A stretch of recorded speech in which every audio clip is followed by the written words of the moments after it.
selamat siang lagi kawan-kawan sekalian. Terima kasih untuk kehadirannya di siang hari ini di acara webinar. Sebenarnya sih bukan webinar-webinar juga, kita mau ngobrol-ngobrol santai aja sebenarnya terkait dengan bagaimana pengelolaan pengetahuan memberikan menjadi sebuah hal yang penting gitu untuk bagaimana organisasi masyarakat sipil kita semua melakukan mobilisasi sumber daya gitu. Hari ini nanti selama beberapa waktu ke depan saya tidak sendiri.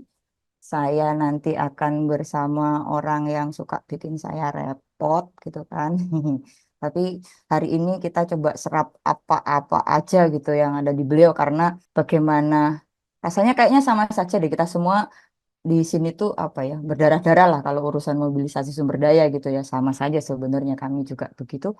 Nah, kita coba coba akan serap pengalaman-pengalaman Mas Eko Komara nanti, bagaimana dalam memobilisasi sumber daya untuk organisasinya. Seri mobilisasi sumber daya berbasis pengelolaan pengetahuan akan kita lakukan selama 4 kali, tapi kita berproses dulu untuk kali pertama ini gitu ya.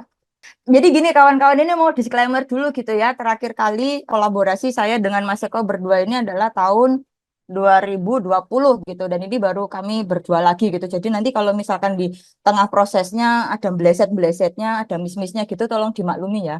Ini artisnya baru. Ada yang bisa bantu saya untuk bacakan dan mengartikan mungkin? Mas Putu Hendra Wijaya, Sleman. Monggo Mas Hendra. Mbak Tino, ini langsung bahasa Indonesia ya Mbak? Boleh, mau dibaca bahasa Inggrisnya langsung bahasa Indonesia juga boleh, sok. Semoga bener ya, ini ada language barrier soalnya. Tapi intinya kurang lebih kalau uang adalah harapan untuk kemerdekaan, maka kamu nggak akan pernah mendapatkannya. Keamanan yang nyata itu adalah ketika seorang manusia, seorang manusia bisa dimiliki di dunia adalah kumpulan dari pengetahuan, pengalaman, dan keterampilan. Kurang lebih itu kata Henry Ford. Seminggu Mbak. Oke, terima kasih Mas Hendra bantuannya. Kita akan mulai lagi. Tadi saya sudah menjelaskan ke kawan-kawan kalau untuk pengelolaan mobilisasi sumber daya berbasis pengelolaan pengetahuan ini kita nanti akan ada 4 sesi. Seri ini, sesi pertama adalah kenapa organisasi masyarakat sipil harus mengelola pengetahuan. Kemudian bagaimana pemetaan arus dan alur pengetahuan di dalam organisasi masyarakat sipil. Yang ketiga adalah konversi dan spiralisasi pengetahuan untuk keberlanjutan organisasi masyarakat sipil. Dan yang keempat terakhir nanti adalah muara dari 2 arus pengetahuan organisasi masyarakat sipil. Kita akan mulai sebelum ke Mas Eko. Nah, kita akan mulai dari karakteristik khusus organisasi masyarakat sipil. Kenapa sih sebenarnya pengetahuan menjadi hal yang penting gitu nanti ya untuk bagaimana organisasi kita memobilisasi sumber dayanya. Saya tidak akan menjelaskan bagian ini, silahkan dibaca dan jika kemudian kawan-kawan nanti ada pertanyaan, mohon untuk ditaruh saja di chat box, Mas Eko akan meresponnya. Saya nggak akan menjelaskan bagian ini. Ini sudah jelas dan berkali-kali juga sebenarnya disampaikan. Ini diresapi saja, direfleksikan kembali. Ada 3 karakteristik khusus organisasi masyarakat sipil. Saya mau ngajak teman-teman berdiskusi ini sebenarnya. Kita tahu gitu ya, beberapa waktu terakhir itu kalau ngomong mobilisasi sumber daya itu dan ngomong soal keberlanjutan organisasi itu selalu jadi topik diskusi lah gitu. Kalau boleh saya, sependek ingatan saya mungkin 3 bahkan sampai 10 tahun terakhir gitu, topik terkait dengan keberlanjutan organisasi masyarakat sipil ini selalu selalu jadi topik yang hangat gitu. Nah, kira-kira kawan-kawan gitu ya, kalau kita boleh merefleksikan bersama gitu dari 4 pertanyaan kunci ini gitu. Yang pertama, kira-kira apa sih sebenarnya perubahan di OMS ini 3 sampai 5 tahun terakhir gitu, kawan-kawan melihatnya seperti apa gitu. Terus kemudian kecenderungan apa yang kira-kira gitu ya 5 tahun ke depan itu akan terjadi gitu. Terus sama kalau berbasis apa yang sudah terjadi, terus kemudian kita membaca trennya selama 5 tahun ke depan gitu. Nah, kira-kira bayangan kawan-kawan itu terkait organisasi masyarakat sipil, organisasi kita bersama itu kira-kira akan seperti apa gitu. Kita coba refleksikan bersama, diserap, diperhatiin, terus apa lagi, dipikir-pikir gitu. Nah, kira-kira kalau ada yang mau berbagi terkait 3 hal yang ini, silakan saya tunggu yang raise hand. Kalau nggak raise hand, saya tunjuk. Kalau gitu, karena nggak ada yang mau berbagi, saya mau tunjuk aja. Boleh Kakak Sandra Chan Morotai, Maluku Utara. Selamat sore, Kak Tino. Selamat sore. Maaf ya, Silakan Kak. perubahan yang terjadi pada OMS dalam 3 sampai 5 tahun terakhir. Kalau kami di sini, perubahannya lambat sekali, lambat sekali karena memang tidak terlalu banyak OMS yang bekerja di Morotai.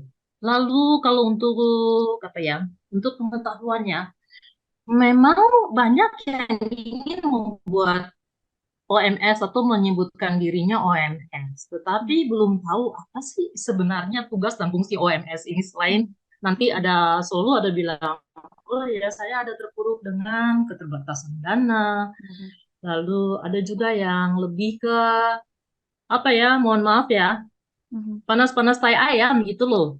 Jadi hanya muncul karena ada satu isu, lalu dia muncul. Setelah isu itu selesai atau setelah sudah ada pembagian hasil hilang. Lalu trennya ke depan kalau kita lihat OMS ke depan ini akan banyak lah ya, akan lebih banyak lagi. Tapi kue yang di-share itu semakin kecil. Banyak isu yang sama. Misalnya kalau LMMA di isu konservasi. Isu konservasinya ada, tetapi bagaimana kita mau membagi pelaku kita itu untuk kelompok yang lebih besar sehingga bukan hanya saja elemen nanti yang akan leading di satu sektor itu, tapi kita juga bisa berkolaborasi bersama-sama dengannya. Nah, itu sih sebenarnya yang di sini ya dari sisi konteks kami kerja di lokasi tempat kerja di Morotai. Nah, mungkin itu ya apa namanya Mbak Tino ya. Kalau kita, Peluang banyak, tetapi untuk ya, dan satu lagi, sorry, maaf, dari sisi sumber daya, sumber dayanya memang masih terbatas, masih banyak apa ya, orang berpikir bahwa kerja untuk OMS itu adalah kerja sukarela, kerja yang apa, lillahi ta'ala, which is right, memang betul seperti itu, dan kalau harus bekerja di situ, berarti kita harus juga punya kegiatan yang lain untuk mendukung kegiatan OMS-nya. Jadi nggak bisa sepenuhnya bergantung kepada OMS atau apa ladangnya nggak bisa di situ, harus ada yang lain. Tapi ada banyak sebenarnya opportunity, peluang yang bisa dilakukan oleh teman-teman di akar rumput begitu. oke. Terima kasih Kakak. Ada yang lain mungkin? Silakan. Kalau kita tadi sudah ke timur, mungkin yang tengah-tengah. Adakah yang mau berbagi, kawan-kawan? Yang pertama mungkin karena kita ngelihat konteks kemarin ya, COVID ya, saya kira ini juga satu hal yang kemudian buat semakin ringkih, saya katakan ya, OMS, karena beberapa data atau riset ataupun survei seperti itu, terutama ketika saya baca kemarin dari Infit kalau tidak salah ya, grade OMS-nya di Indonesia itu masuknya kebanyakan grade C gitu. Grade C itu berarti problem sustainability-nya itu juga masih terus menjadi persoalan, bahkan mungkin bukan Indonesia aja, tapi konteks internasional. Jadi secara pertama, secara dalam dirinya, dia memang mengalami problem baik dari sisi leadership-nya ataupun pengelolaan sumber dayanya. Yang kedua, dari konteks politik dan lain-lain ya, kita sedang mengalami dekonsolidasi demokrasi, jadi ini juga satu persoalan tertentu selain dari aspek isu-isu tematis gitu ya, isu keadilan iklim yang juga menjadi concern yang kita hadapi gitu. Itu yang terjadi. Ini juga nyambung tadi dengan tren yang terjadi kurun waktu 3 sampai 5 tahun. Terutama ketika pelokalan itu menjadi konteks yang sekarang terus dibumikan oleh donor ya. Tapi ini juga menjadi satu tantangan ketika lembaga lokal, OMS lokal tidak mampu mengelola pengetahuannya. Nah, ini yang nanti menjadi relate gitu dengan diskusi pada hari ini.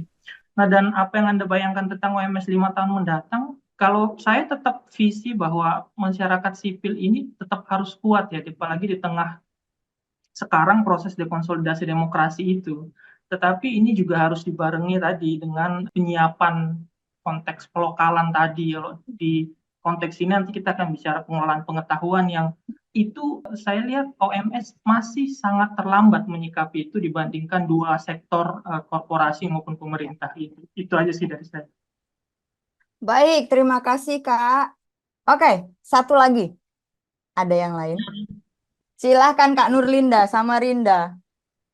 Ya, kalau saya yang poin pertama perubahan apa yang terjadi ini secara lokal bukan melihat dari kacamata yang besar ya. Kalau perubahan yang terjadi itu menurut saya adalah kurangnya ketertarikan para pemuda atau pemudi untuk berkecimpung ke dunia OMS, organisasi masyarakat sipil. Itu sih menurut saya. Terus kalau tren yang terjadi karena saya berada di Pulau Kalimantan, jadi saya lebih menyangkutkan ke IKN. Jadi sepertinya itu akan menjadi tren ke depannya dari segala aspek lingkungan ekonomi ataupun yang lainnya. Terus kalau apa yang saya bayangkan adalah sebenarnya membuat bagaimana caranya para pemuda itu ada ketertarikan untuk ikut organisasi masyarakat sipil. Karena sekarang tuh saya ngerasain sendiri setiap ke kampus-kampus mengajak para mahasiswa itu penelitian di lapangan, itu rata-rata mereka lebih memilih ke laboratorium. Jadi tidak banyak yang tertarik untuk ke lapangan. Seperti itu. Ini lebih ke lingkup kecil. Saya nggak ngelihat dari lingkup yang besarnya ya Mbak. Mungkin itu. Terima kasih.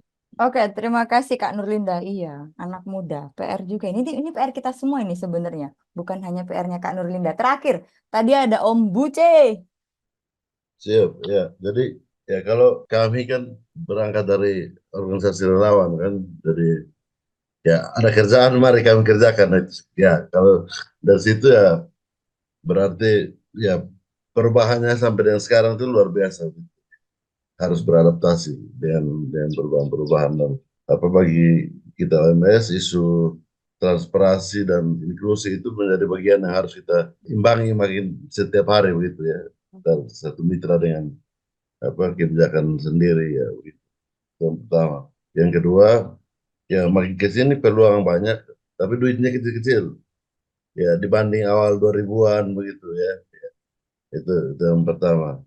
Dan karena peluang makin banyak ya tuntutan ke kita untuk memproduksi ide ya itu juga makin kencang ya. Gagasan tawaran apa program macam itu harus makin banyak juga dan itu pasti penyesuaiannya sampai ke tingkat apa lembaga tidak semata-mata untuk pada apa sistem pada rencana organisasi itu perlu dilakukan penyesuaian. Lalu yang ketiga tidak tahu ya tapi khusus di Indonesia tantangannya makin berat karena berkembangnya naturalisasi ya. Ya banyak naturalisasi kayak bola juga jadi yang dulu internasional sekarang jadi jadi nasional juga jadi saya kira saingan kita makin sulit ya ketika dulu mereka status donor ya sekarang kita harus berburu sama-sama itu ya makin sulit untuk hari ini ya mungkin dari saya begitu saja dulu ya. Terima kasih Om Buce. Ternyata naturalisasi nggak hanya di bola. Aku nggak mau bahas itu, tapi itu nanti bagiannya Mas Eko aja. 1, 2, 3, 4 kita boleh satu lagi deh kalau gitu. Adakah yang mau menyumbangkan pandangannya? Silakan. Halo, Iya Mbak. Terakhir selamat Mbak siang. darimu Mbak. Selamat siang. Ya, ini pandangan saya ya terkait 5 tahun terakhir yang terjadi dari organisasi masyarakat sipil. Pertama, kita sekarang sedang dihadapkan dengan persoalan kaderisasi. Untuk di Lampung saja ini, di Lampung ya, konteks Lampung, saya tidak tahu kalau perkembangan di Bogor, Jogja, terus Blora, terserah kawan-kawan itu. Di Lampung saja saat ini banyak organisasi-organisasi masyarakat sipil itu yang minim akan kader gitu. Jadi kita coba merekrut kawan-kawan baru melalui pola magang gitu kan. Itu kan sambil seleksi itu ternyata dari sekian yang magang sekian puluh itu tidak tersisa satupun. Nah ini kami sempat tanya kenapa kawan-kawan ini tidak ada yang tertarik untuk melakukan kerja sosial lewat gerakan-gerakan organisasi masyarakat sipil ya. Alasan mereka sekarang konteksnya lebih kepada kita butuh hidup dan ya pendapatan itu clear mereka sudah sampaikan itu anak-anak sekarang. Terus yang kedua ini ada cara lagi yang harus mulai diadaptasikan oleh kawan-kawan gitu kan. Sekarang Gen Z ini kan kecenderungannya lebih dekat dengan gadgetnya dibanding interaksi sosial bersama kawan-kawannya gitu kan ya. Jadi kalaupun ngumpul juga yang dipegang gadget gitu kan. Nah ini banyak juga yang senior-senior masih bertahan di OMS gitu, tapi masih gagap teknologi gitu. Nah ini akhirnya mendorong OMS untuk mulai bermigrasi dan mulai beradaptasi untuk bagaimana menyampaikan atau mendiseminasikan pengetahuannya melalui digitalisasi yang harus terus berkembang gitu kan. Bahkan sekarang untuk ini saya baru dapat juga nih sekitar 2 minggu yang lalu ada kawan di kantor KWS itu ini coba kita membuat lagu yang temanya tentang kampanye. Ini bagian dari temanya tentang lingkungan, bagian dari upaya kampanye pakai teknologi namanya AI ya. Ini kan hal baru yang saya apalagi mainan ini, tapi kita harus beradaptasi karena kerja-kerja kita sekarang sudah dibantu oleh digitalisasi dan orang cenderung menggunakan gadget untuk media komunikasi serta sehari-harinya mungkin 24 jam itu waktunya habis untuk di gadget. Nah, itu menjadi menjadi apa ya, menjadi tantangan tetapi juga bisa menjadi peluang untuk kita bekerja secara digital. Itu yang kedua. Yang ketiga, barusan saya juga membaca di salah satu surat kabar online milik Konsentris ID, nanti saya akan share juga ke Lokadaya, mohon izin kawan-kawan. Ini juga ada kemunduran selain organisasi masyarakat sipil juga kepada gerakan mahasiswa gitu. Jadi gerakan mahasiswa sekarang juga kecenderungannya lebih pada sektoral gitu ya. Isu itu bergerak kalau ada isu dari pusat, sedangkan di lingkungan kita sendiri di daerah ataupun di desa itu banyak hal yang harus disuarakan itu justru tidak digerakkan atau tidak diangkat. Kira-kira gitu kondisi 5 tahun terakhir ini Mbak Tino. Nah 5 tahun ke depannya ya ayo kita bareng-bareng kita obrolkan pada hari ini. Matur suwun. Oke, baik. Terima kasih Mbak Febri. Saya suka banget bagian terakhirnya itu. 5 tahun ke depan, ayo ngobrol bareng-bareng gitu. Kayaknya forum ini juga sebenarnya bisa menjadi ruang-ruang berdiskusi kita bersama gitu ya. Saya rasa ketika ada kawan-kawan yang memiliki tantangan dengan anak-anak muda, sepertinya di Lokadaya dan mungkin di kawan-kawan yang lain juga memiliki pengalaman yang baik gitu dengan kawan-kawan bagaimana kemudian berinteraksi dan bekerja bersama kawan-kawan muda ini, terus kemudian bagaimana teknologi menjadi salah satu pisau dalam gerak kita ke depan segala macam, seperti yang Kak Denis bilang tadi gitu. Ketika pandemi itu memang benar-benar situasi organisasi masyarakat sipil itu benar-benar dibukakan gitu, situasinya sebenarnya seperti apa sih, kegagapan teknologi, kemudian kaderisasi segala macam gitu. Sebelum saya panggil Mas Eko bersama kita, karena kita sudah tahu nih situasinya sebenarnya seperti apa, 5 tahun kemarin seperti apa, kemudian trennya seperti apa, dan 5 tahun ke depan kira-kira seperti apa. Kita mau berhenti di sini dulu. Ini ada satu yang mungkin bisa menjadi refleksi kita bersama yang ngomong Deepak Chopra. Ada lagi yang mau bantu saya nggak? Saya suka sedih kalau baca seperti ini sebenarnya. Indra. Mas Hendra, main tunjuk. Mas Hendra. Oke, ini kalau kamu ingin tahu ya kalau mau tahu pemikiran 5 tahun yang lalu, lihatlah realitasnya sekarang. Kalau mau tahu realitas di 5 tahun mendatang, lihat aja pemikiran sekarang. Itu Mas Eko. Oke. Terima kasih Mas Hendra. Saya mengundang Mas Eko. Ya, Mas Eko, ini situasinya kayak gini nih, terus kita mesti gimana ini? Oke. Terima kasih teman-teman udah bareng-bareng diskusi hari ini. Assalamualaikum warahmatullahi wabarakatuh. Selamat sore, selamat siang teman-teman di timur, tengah, barat. Kita akan coba mulai secara sistemik mungkin membahas situasi ini. Kalau ngerangkum secara singkat ya, kawan-kawan, problemnya sebenarnya umum, maksudnya kita rasakan semua bahwa ada pertentangan yang begitu luar biasa antara kita yakin bahwa kebutuhan menguatnya masyarakat sipil hari ini itu makin gede dibanding 5-10 tahun lalu. Bahkan kita berharap bahwa masyarakat sipil akan bisa memainkan peran penting dalam tahun-tahun ke depan. Proses pemilu dan segala macam menunjukkan ke kita di mana level demokrasi kita, di mana juga level penyusutan ruang sipil yang kita hadapi. Tetapi pada saat yang sama, pertentangannya adalah kita juga sadar betul bahwa kita mengalami begitu banyak krisis. Dan krisis itu juga sebenarnya dasar yang paling bawah itu adalah krisis sumber daya sebenarnya. Nah, nanti kita juga akan cek sumber daya itu apa aja, termasuk teknologi segala macam di situ sebenarnya sumber daya. Tapi itu tidak akan jadi sumber daya kalau kita juga nggak menguasai itu. Nah, krisis sumber daya itu juga akan membawa ke krisis-krisis yang lain, ideologi, gagasan, kaderisasi, kayak yang tadi disebutkan Mbak Febri ya. Ya gimana kita mau bisa bersaing dengan misalnya opsi-opsi startup gitu ya. Kalau anak-anak muda sekarang kan generasi mungkin mahasiswa dan segala macam, menurut saya juga sangat bisa dipahami bahwa mereka akan lebih ingin jadi startup misalnya dibanding jadi aktivis. Karena jadi startup mereka juga bisa menyelesaikan masalah-masalah sosial sebenarnya dengan cara-cara yang berbeda dengan cara-cara lama kita. Jadi krisis sumber daya itu juga kemudian disertai juga dengan krisis pengelolaan pengetahuan kita yang membuat kemudian kita tidak mampu beradaptasi dan mengadopsi cara-cara baru di situasi yang berkembang.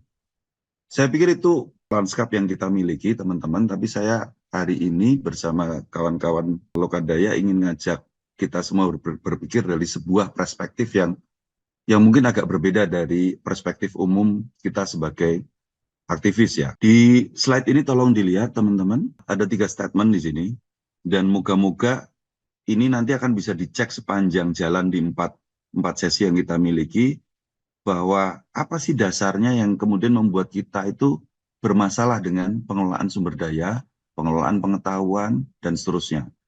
Perspektif yang kadang kita nggak sadari, karena kita sudah terlalu lama mungkin di LSM, di lembaga non-profit, di organisasi masyarakat sipil, jadi kita menerima premis-premis atau asumsi ini apa adanya. Yang pertama, coba dilihat teman-teman, bahwa sumber daya itu tidak berasal dari menjual sesuatu gitu ya, tetapi dari sumbangan. Pertanyaannya kan gini, apakah kita betul-betul tahu bagaimana cara kerja ekosistem sumbangan? Apakah kita benar-benar tahu bisa mengidentifikasi celah-celah dari sebuah sektor industri yang sumber dayanya berasal dari sumbangan, yang si penyumbang tidak meminta manfaat apapun dari, atau manfaat yang sepadan gitu ya. Kalau misal beda kalau kita beli sendal kita keluar uang misalnya 100.000, kita tahu apa yang kita inginkan. Oh, sendal dengan kualitas seperti apa, dengan daya tahan seperti apa, dengan fitur atau dengan tipe fashion seperti apa. Tapi kalau sumbangan, apa yang sebenarnya kemudian orang harapkan dari pemberi sumbangan? Apakah kita betul-betul memahami itu? Jangan-jangan kita selama ini terjebak bahwa oh ya seperti itu, kita hidup dari sumbangan, kita bekerja dari sumbangan, tapi kita nggak mencoba ngerti juga bagaimana ekosistem sumbangan itu memiliki konsep maupun prinsip tertentu. Yang kedua, jelas tidak berorientasi pada profit, memberikan jasa layanan tanpa bertujuan untuk memupuk laba. Nah, konsep ini juga secara sederhana kita bisa pahami bahwa ya inilah OMS, inilah organisasi non-profit, organisasi nirlaba. Nah, kalau kita pahami dengan cara yang sangat sederhana dan dengan sambil lalu, ya bagaimana kita bisa sustain? Tetapi bukan berarti juga, oh berarti kita harus profit. Enggak, memang nggak boleh profit. OMS memang nggak boleh profit, nggak boleh mupuk laba. Tetapi harus sustain. Terus gimana mau sustain?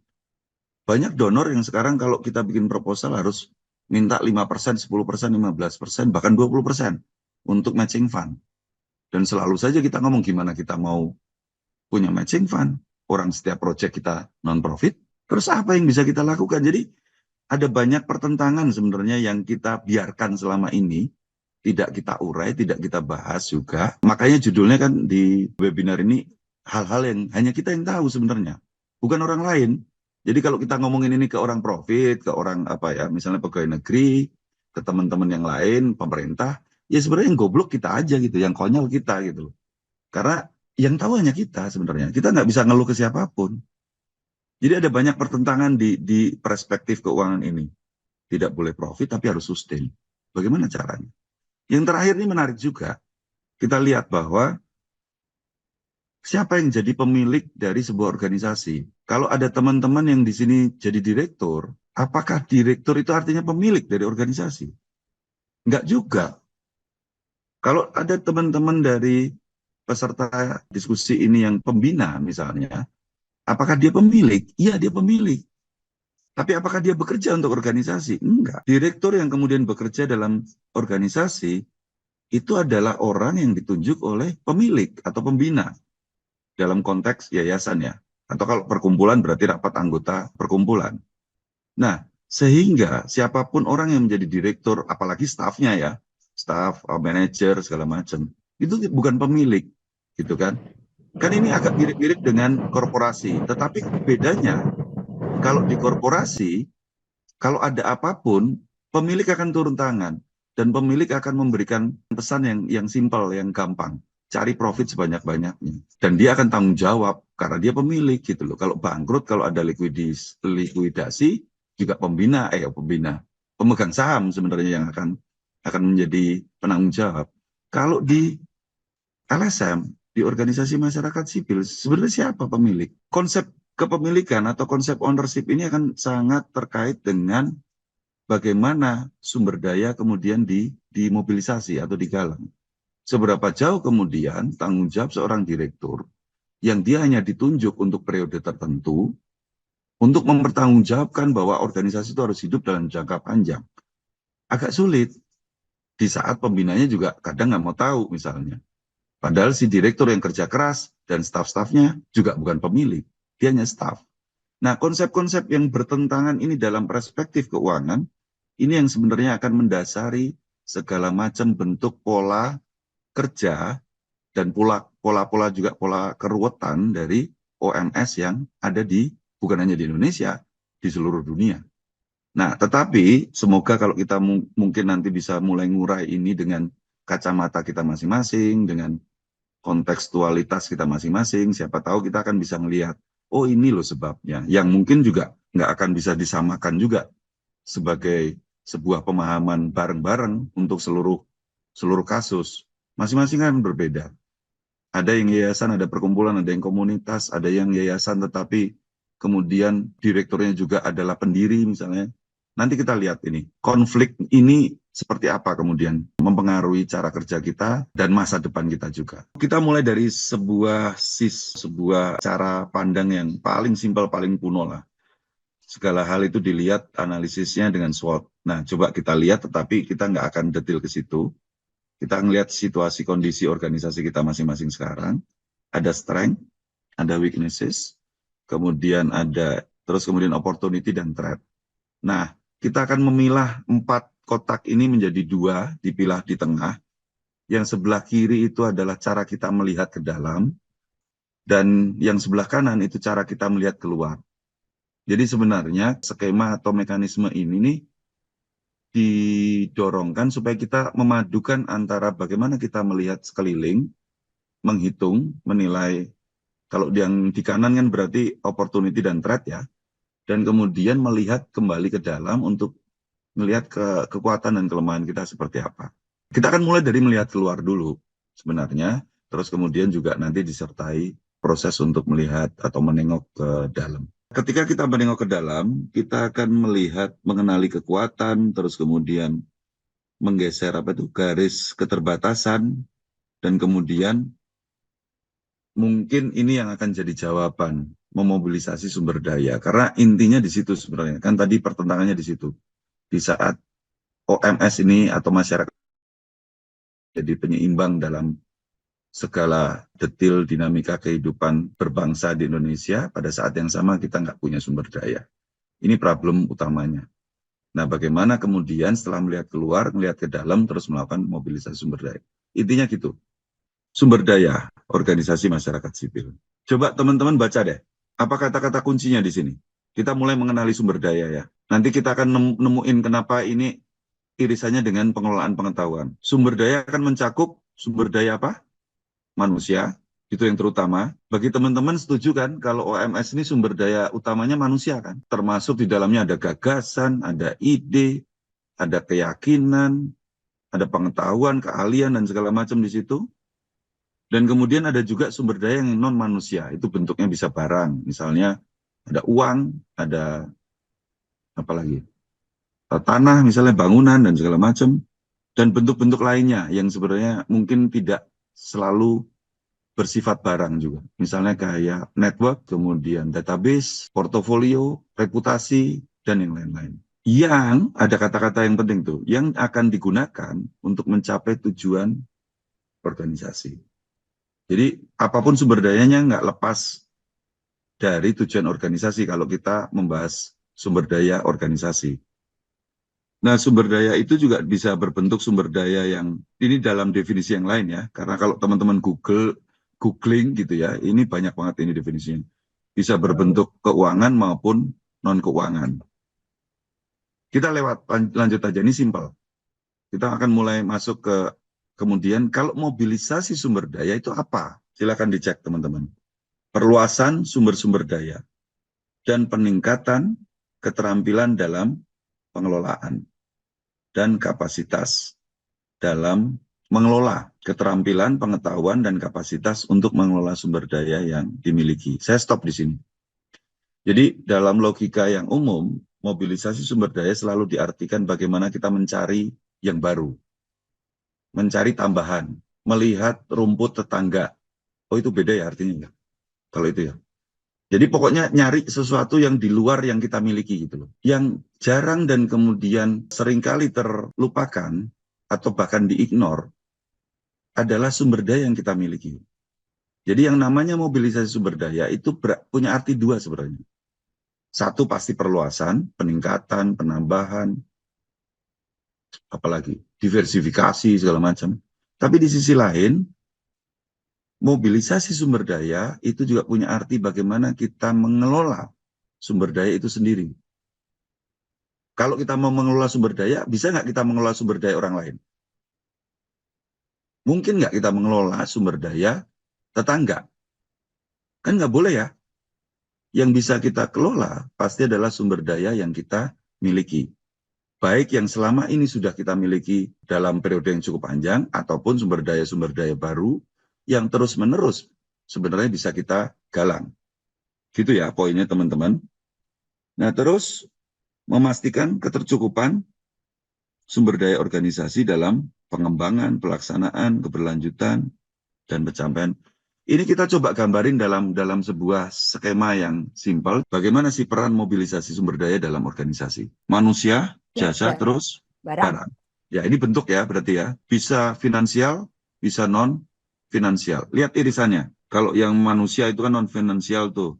Tapi barang ada yang non-finansial, tapi juga ada yang finansial. Kebayang teman-teman ya. Jadi di bawah itu ada manusia, barang.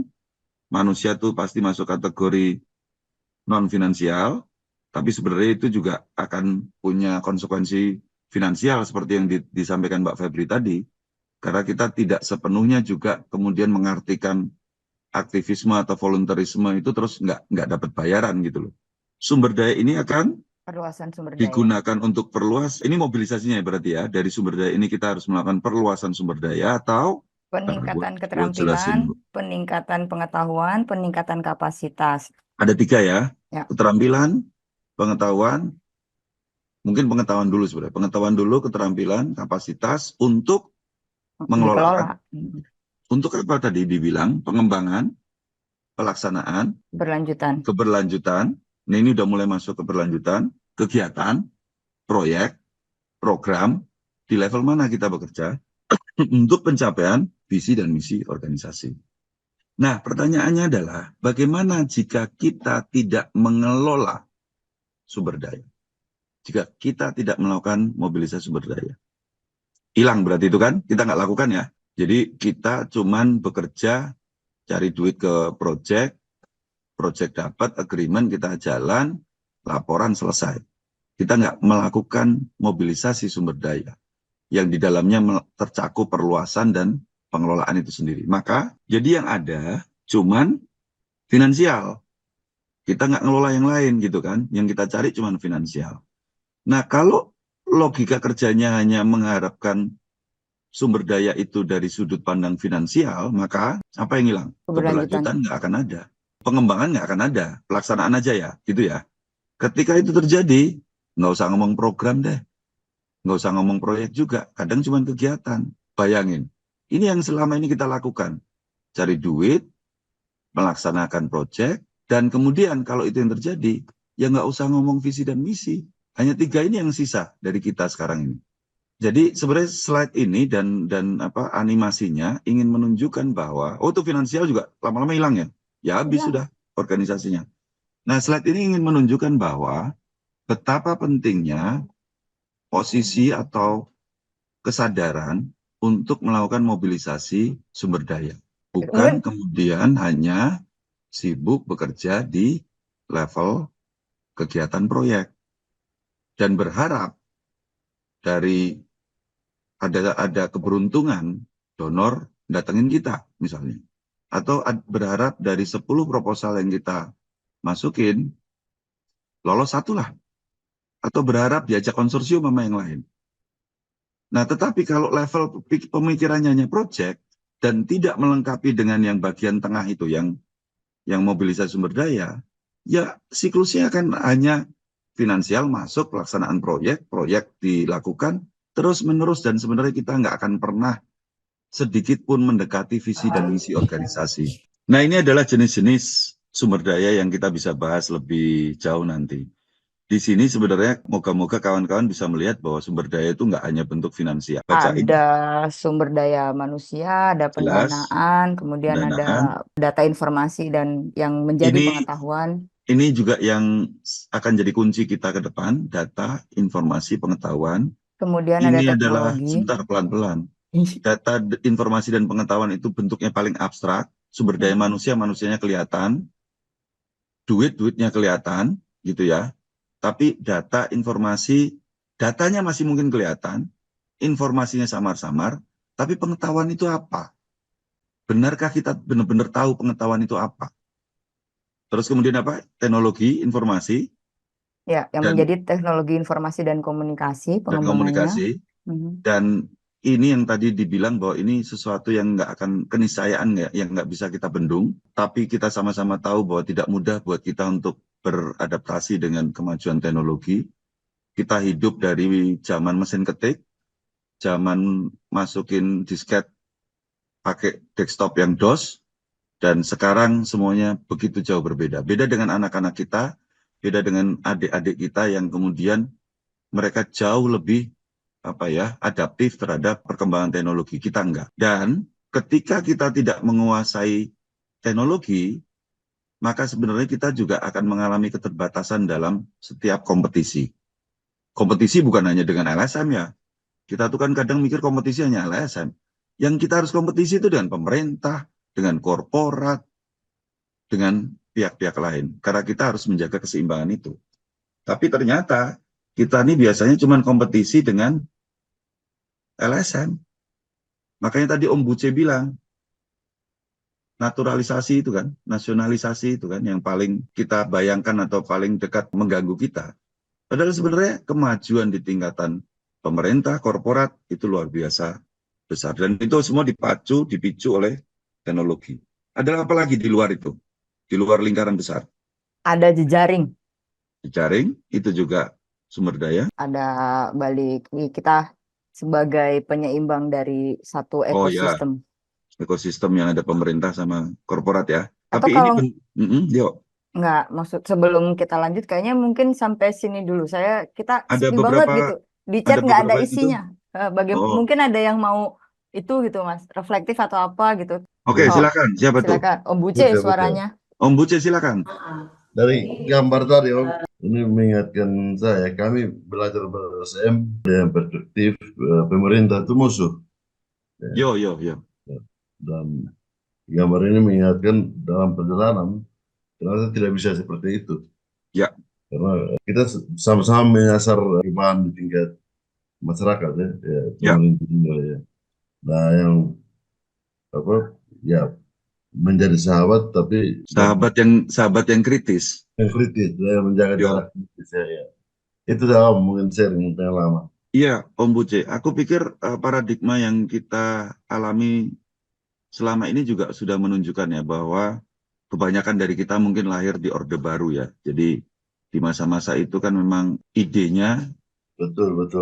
ide atau ideologinya adalah perlawanan kepada pemerintah. Tapi pada saat yang sama, pemerintah juga kemudian mulai terbuka dan merubah dirinya ya. Dia bergerak ke arah-arah yang bahkan kadang jargon-jargon mereka itu lebih LSM dari kita. Cara-cara mereka kemudian merencanakan sesuatu udah pakai log frame misalnya. Dan kemudian belakangan kita semua juga disusul oleh korporat. Ketika korporat melihat bahwa keberlanjutan dalam konteks segala aspek ya, sosial, lingkungan misalnya, itu juga akan menjadi salah satu kunci bagi mereka untuk berlanjut secara profit. Sehingga mereka dengan kesadaran internal mereka, walaupun profit tetap nomor satu, tetapi mereka mulai menyeimbangkan aspek-aspek itu.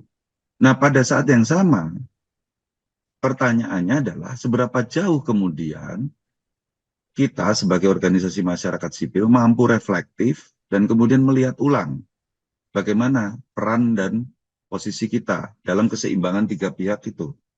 Terus sejauh mana kita kemudian harus berposisi atau sejauh mana kita harus mengembangkan strategi atau cara-cara pendekatan intervensi baru. Nah, hal-hal kayak gini juga akan menjadi kunci sebenarnya dalam pembahasan soal keberlanjutan organisasi.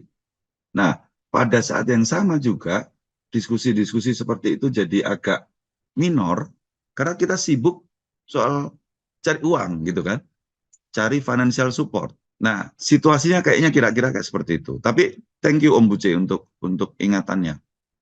Kalau tadi kan kita bicara sumber daya, terus kenapa sekarang kita harus mengelola pengetahuan? Apa sih butuhnya gitu kan? Sebelum lanjut, mungkin teman-teman ada yang mau memantik diskusi? Ada yang raise hand, Mas. Kak Sok, Amelia, silakan. Rina, Jakarta Selatan, silakan. Halo, selamat sore semuanya. Selamat sore. Sore. Ya, kalau pertanyaan dari Pak Eko, ini kalau saya mau jawab, saya coba kembali ke bagian yang tadi dijelasin Oke, Pak Eko di awal ya, bahwa mundur. ini kan ada perluasan sumber daya, terus ada peningkatan keterampilan, terus ada pengetahuan dan kapasitas. Jadi menurut saya kenapa pentingnya pengelolaan pengetahuan di Oke, bagian ini sih, oke, Pak. Mungkin itu saja yang bisa saya jawab dulu. oke. Ya, Mas. ya. Nyambunginnya ke sini ya. Satu lagi, Mas, ada Kak Iren Nababan, Medan. Woi, Horas, silakan Kak Iren. Ini nih Mas, ada nih aku bacain ya. Yo. Mas Suban Pandeglang. Izin Mas, biasanya lembaga sosial yang sedang lead proyek akan eksis sepanjang proyeknya belum berakhir. Namun setelah proyeknya selesai, lembaga tersebut nyaris tidak ada. Upaya apa ya yang harus dilakukan agar keberlanjutan lembaga terus eksis? Upayanya ya sebelum proyek habis harus dapat proyek lagi gitu Suban, kalau mau berlanjut. Nah, tetapi bagaimana itu harus, kan ingat loh tadi kita tuh dapat dananya dari sumbangan. Kita nggak kemudian berusaha juga merubah diri menjadi penyedia jasa, pembuat barang, kan enggak tuh. Nah, ini agak beda dengan kawan-kawan yang di sini mungkin ada kawan-kawan dari kesenian. LSM ini nggak punya produk, dia hanya menjalankan kegiatan.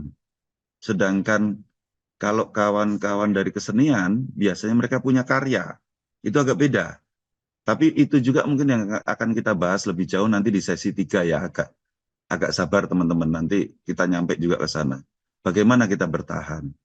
Bagaimana kemudian LSM juga punya produk? Bagaimana kemudian LSM tidak hanya tergantung pada sumber daya donor? Atau bagaimana si LSM itu kemudian bisa meningkatkan kapasitasnya dan meningkatkan celah aksesnya kepada donor. Jadi sebenarnya kan di mana-mana selalu dibilang bagaimana kita nggak bergantung pada donor kan. Selalu jargonnya seperti itu. Kalau kita mau berlanjut, maka sebisa mungkin jangan bergantung pada donor. Nah, pertanyaan saya sebenarnya gini ke kita semua refleksi. Kalau kita nggak mau bergantung pada donor, terus pada siapa? Orang kita ini memang secara DNA organisasinya adalah organisasi yang mendasarkan diri pada sumbangan. Jadi kenapa ditolak gitu loh? Kenapa nggak dibalik malah gimana kita lebih jago dari hari ke hari untuk mengakses dana donor? Oke, dana donor makin lama makin habis. Iya, betul. Kompetisinya juga akan makin berat karena ada naturalisasi segala macam. Iya. Tetapi sebenarnya dana itu masih begitu besar, teman-teman. Kalau kita ngerasa bahwa dana itu turun, jangan-jangan karena kita nggak mampu akses. Jangan-jangan karena kita nggak berhasil mengakses dana itu. Jadi kita, ya dana donor turun ini. Padahal belum tentu. Secara umum iya pasti. Secara umum pasti iya. Kompetisi pasti akan terjadi. Nah, bagaimana kita bisa berkompetisi dengan sehat? Ya dengan pengelolaan pengetahuan, dengan mobilisasi sumber daya. Harus ke sana. Jadi Subhan tadi dari mana tadi? Pandeglang. Subhan Pandeglang, baliknya ke sini sebenarnya. Kalau pertanyaannya gimana kita bisa berlanjut, jangan nanya aku. Nanya ke diri kita masing-masing karena DNA organisasi kita tuh ini. Nah, gimana kita mau berlanjut? Kalau kita mau bikin sendal, ya berubahlah jadi profit. Jangan jadi OMS lagi, misalnya. Kalau mau kemudian dorong organisasi kita menjadi organisasi yang memberikan layanan, ya lihat ekosistem layanannya. Karena beberapa organisasi sebenarnya sekarang juga bekerja sebagai service provider. Provider service, penyedia layanan. Dan ternyata beberapa donor itu merubah polanya dari yang grant untuk implementasi lapangan menjadi grant untuk penyediaan service. Kan gitu teman-teman. Ini mulai kemana-mana nih diskusinya. Jadi dia tetap pakai grant, tapi yang dibutuhkan penyedia layanan. Kenapa penyedia layanan? Karena call-nya, kalau kita lihat call proposalnya, semuanya udah detail. Kegiatannya apa, di mana, berapa pesertanya. Jadi yang dia butuhkan operator, yang dia butuhkan penyedia layanan. Nah, siap nggak organisasi kita untuk menjadi penyedia layanan? Atau mau nggak? Kalau nggak mau ya nggak apa-apa, berarti peluang-peluang yang seperti itu jangan diambil. Jadi kita balik ke dalam diri sendiri ya. Kalau kita mau berlanjut, seberapa jauh kita memahami rules of the games gitu ya, yang ada di sektor ini. Ini kan resource game sebenarnya yang kita sedang. Resource-nya bukan resource yang transaksional kayak jual beli di profit. Ini resource game yang berbasis donasi atau sumbangan. Nah, kalau ini nggak kita pahami, kita nggak akan ketemu kunci keberlanjutannya, teman-teman. Sibuk dengan pola-pola, kita terjebak di pola tadi, bikin proposal, melaksanakan proyek, laporan, selesai bikin proposal lagi, tapi sebenarnya kita nggak benar-benar menguasai ekosistemnya. Kita hanya hidup di dalam ekosistem itu, tetapi kita tidak menguasai polanya. Semoga ketangkap ya poinnya. Nah, ini yang akan kita diskusikan sebenarnya dalam 4 sesi ke depan. Lihat gambar yang di atas teman-teman, itu kan yang tadi ya, bagaimana kita mengenali diri dan lingkungan gitu kan. Dan kemudian di situ sebenarnya ketemu bahwa kita harus mobilisasi sumber daya. Mobilisasi sumber daya untuk apa? Kita lihat gambar yang di kanan, itu gambar pohon itu kita asumsikan bahwa kita harus terus tumbuh dan berkelanjutan gitu kan. Kemudian yang di bawah itu jenis-jenis sumber daya sebenarnya yang harus kemudian kita optimalkan, kita maksimalkan, kita gunakan untuk menuju keberlanjutan. Jadi ada step untuk mengenali diri sendiri, kekuatannya apa, terus kemudian menengok situasi luar, kemudian memahami jenis-jenis sumber daya dan bagaimana cara mengelolanya, untuk kemudian ini jawabannya ke Subhan tadi. Jadi teorinya gini nih Subhan, kalau kita bisa melakukan ini, maka kita bisa berlanjut. Gitu kan gambarnya gitu ya, Nok ya. Nah, tetapi lihat yang di sebelah kiri, bahwa 2 tahapan yang di tengah, itu hanya bisa kita lakukan kalau kita mengelola pengetahuan. Ji, turun Mas. Kebayang ya, Subhan ya. Jadi kalau kita, semoga kita bisa meletakkan pengelolaan pengetahuan sebagai basic dasar untuk keberlanjutan. Poin di slide ini tuh mau bilang bahwa kalau kita bicara keberlanjutan itu hanya kemudian dijawab dengan, oh kita harus hanya perluasan sumber daya, itu nggak akan berhasil, teman-teman. Karena mobilisasi sumber daya itu mencakup 2 hal, perluasan dan pengelolaan yang kita punya. Kalau kita mau berlanjut, terus kemudian kita melakukan mobilisasi sumber daya yang sudah mencakup 2 tadi, perluasan dan pengelolaan, itu pun tidak cukup. Karena kita harus mendasari itu dengan pengelolaan pengetahuan. Gitu, slide ini ngomongnya gitu. kira-kira. Sehingga titik awal untuk keberlanjutan organisasi adalah pengelolaan pengetahuan. Nah, sampai titik ini kan nggak ada dari kita yang meyakini itu kan. Saya yakin teman-teman pasti nggak meyakini. Teman-teman meyakini bahwa sustainability sebuah organisasi itu hanya bisa terjadi jika kita punya tambahan sumber daya, perluasan sumber daya, pendapatan sumber daya yang terus-menerus. Tapi kalau saya bilang bahwa keberlanjutan itu terletak kepada seberapa handal, seberapa jauh, seberapa cerdas kita mengelola pengetahuan, teman-teman pasti nggak percaya. Apa sih mengelola pengetahuan itu? Om Yakob, mana nih? Semarang? Semarang. Oh. Saya nyetujui Om. Oh. Saya nyetujui Om kalau yang itu. Oke. Kalau yang kalau Om Yakob menyetujui, berarti kan asumsikan secara sederhana bahwa upaya pengelolaan pengetahuan sudah dipegang kuat-kuat oleh Kalandara untuk kepentingan keberlanjutan organisasi, gitu ya? Ya, itu jujur Om ideal gitu. Tetapi memang di dalam itu kan nggak semuanya bisa ideal seperti itu Om. Oke. Itu kadang ada hal-hal yang seperti ini Om, ini cerita aja ya. Ini semoga sih pengalaman ada yang di lainnya nggak ada lah, cerita aja. Pengen berkembang, pengen gini, itu ada apa ya, ada masukan lebih lah gampangannya gitu. Pengen dikembangkan di dalam konteks OMS-nya ya, saya pengen dikembangkan aja. Masih kadang ada pertentangan di internal. Ya. Ini enggak usah, ini enggak usah. Ya. Kalau punya gini nanti kalau kita nanti dihibahkan, kita nggak bisa dijual. Ya itu realita loh. Ya. Nah itu ada hal yang seperti itu. Itu sih Om.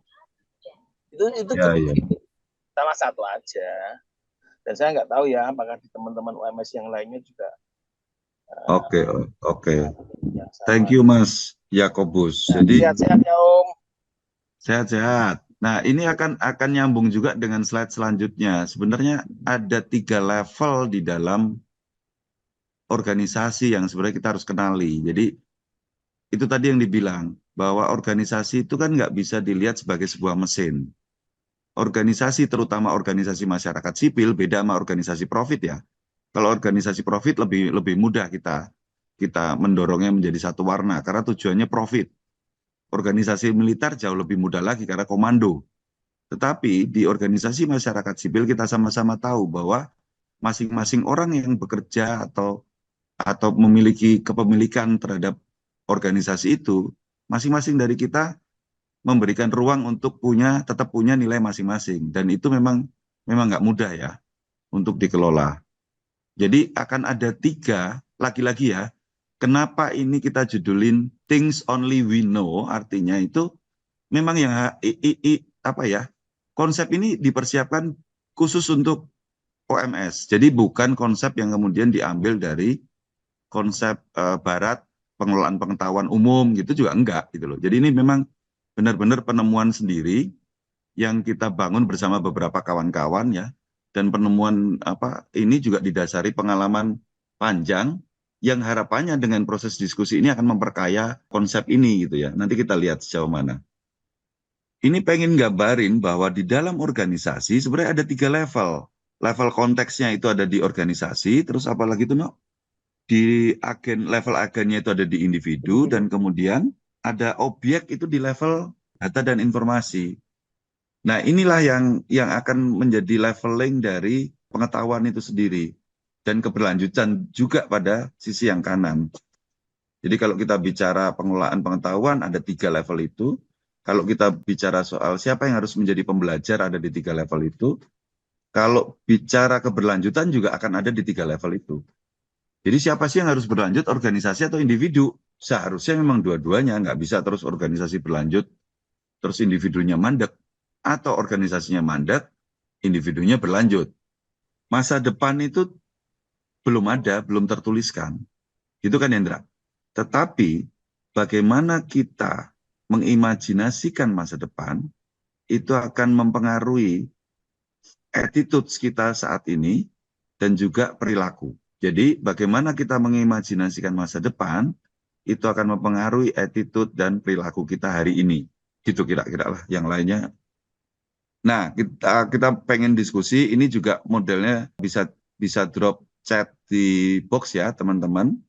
Dan kemudian juga sebaiknya gitu, kalau bisa teman-teman nulis, coba kita mikir, kalau dengan gambaran yang masih sangat simpel, masih sangat kulit-kulit tadi ya, kita belum masuk ke hal-hal yang lebih mendalam yang nanti akan kita bahas di sesi 2.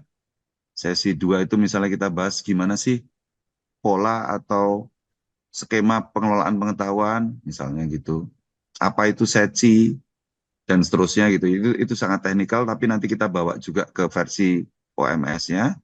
Nah, sekarang mungkin kali ini kita akan berhenti di sini untuk membayangkan sebenarnya dengan segala pengetahuan kita yang tadi barusan kita diskusikan bersama dengan cara yang sangat singkat, muncul nggak kira-kira, ini cuma indikasi, penanda aja, muncul nggak bayangan kita, pertanyaannya itu, apa tujuan pengelolaan pengetahuan pada organisasi kita masing-masing, pada dimensi organisasi, dan kemudian apa yang diharapkan hasilnya. Kalau di individu apa? Konteks itu berarti ini ya, organisasi itu tadi ya, Nok ya. Terus kemudian agen itu individu, kalau di objek itu lebih di data informasi pengetahuan. Jadi misalnya gini, tujuan pengelolaan pengetahuan di level data informasi dan pengetahuan apa? Oh, supaya misalnya pengalaman baik, praktik baik, atau pengalaman petikan pembelajaran dari proyek itu bisa terdokumentasikan, nggak hilang. Itu berarti di level objek atau data informasi pengetahuan. Terus di level individu misalnya tujuannya dengan adanya pengelolaan pengetahuan yang terstruktur, maka si individu ini terus-menerus akan berkembang. Berkembang pengetahuannya, berkembang kapasitasnya, dan kemudian bahkan lebih jauh dari itu, bisa menyebarkan misalnya. Di level organisasi tujuannya apa? Oh, dengan pengelolaan pengetahuan, kita bisa merespon call proposal lebih baik misalnya. Silakan deh, drop ke box sebentar teman-teman sebelum kita diskusikan. Dan ini akan menjadi slide terakhir ya Tino ya, untuk yang sesi hari ini. Dan kita akan punya waktu yang cukup panjang sambil break ya. Sambil Mas Eko istirahat sebentar gitu. Kita punya 6 klaster. Terima kasih Mas Roni sudah merangkumkan buat saya. Ada 6 klaster yang ada di chat box Mas Eko, yang mungkin kita bisa diskusikan ya. Kita punya waktu panjang nanti 1 jam ke depan kurang lebih. Yang pertama soal pengetahuan dan perluasan sumber daya gitu. Mengapa pentingnya perluasan sumber daya tadi Kak Amelia Rina sudah. Kedua, terus Mas Suban tadi udah ya soal keberlanjutan UMS. Nih yang ketiga, keterampilan bagaimana mengelola sumber daya manusia. Beberapa lembaga melakukan penyediaan jasa konsultasi, namun ini membutuhkan keterampilan sumber daya manusia juga itu dari Mas Martin Denis Jogja. Terus ada soal peran pemilik modal atau donor ini dari Kak Iren Nababan. Selain jenis sumber daya OMS harusnya menambah peran satu lagi, yaitu pemilik modal yang bisa saja donor. Terus selain pemerintah dan bisnis, OMS juga memiliki pemilik modal atau donor sebagai sumber daya selain SDM. Terus ada lagi ini yang menarik dari Kak Iren. Aku banyak nggak sepakatnya nih, tapi males aku debat gitu. Nggak seru katanya. Nanti kita diskusi.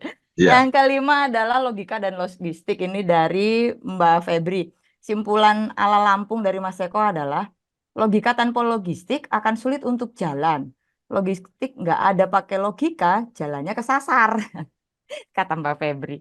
Yang terakhir persaingan antar OMS. Nah ini dari Kak Sandra Chan Morotai, Maluku.